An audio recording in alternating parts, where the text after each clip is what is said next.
Hello, this is Father Daniel Kim, Maryknoll Missioner, and welcome to our daily Gospel reading and reflection.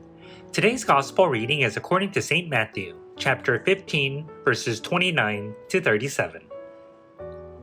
At that time, Jesus walked by the Sea of Galilee, went up on the mountain and sat down there. Great crowds came to him, having with them the lame, the blind, the deformed, the mute, and many others. They placed them at his feet, and he cured them. The crowds were amazed when they saw the mute speaking, the deformed made whole, the lame walking, and the blind able to see, and they glorified the God of Israel. Jesus summoned his disciples and said, "My heart is moved with pity for the crowd, for they have been with me now for 3 days and have nothing to eat. I do not want to send them away hungry, for fear they may collapse on the way." The disciples said to him, "Where could we ever get enough bread in this deserted place to satisfy such a crowd?"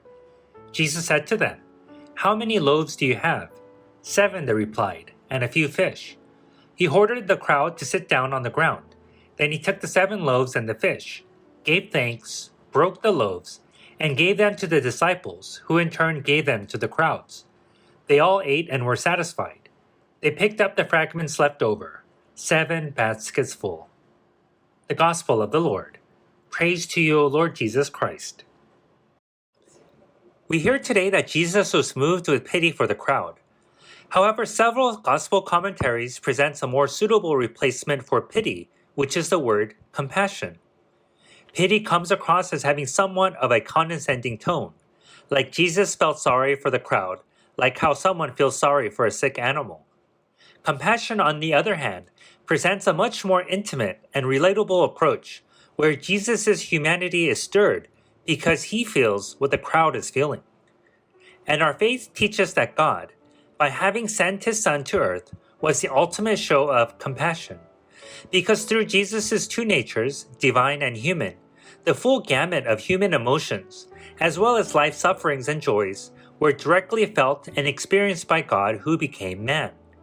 So let us not forget the overwhelming love God has for us to actually go through with coming down to our human level in order for us to experience full communion with God who became man. Thank you for listening to today's Gospel reading and reflection. Please be sure to tune in again tomorrow. Have a blessed and compassionate day. If you enjoyed today's Gospel reading and reflection, please make sure that you subscribe wherever you're listening to podcasts.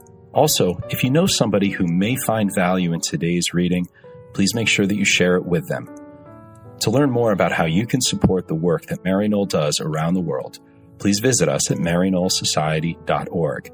And if you're interested in subscribing to our online magazine, please feel free to visit us at maryknollmagazine.org. Thank you once again for spending your time with us today, and God bless.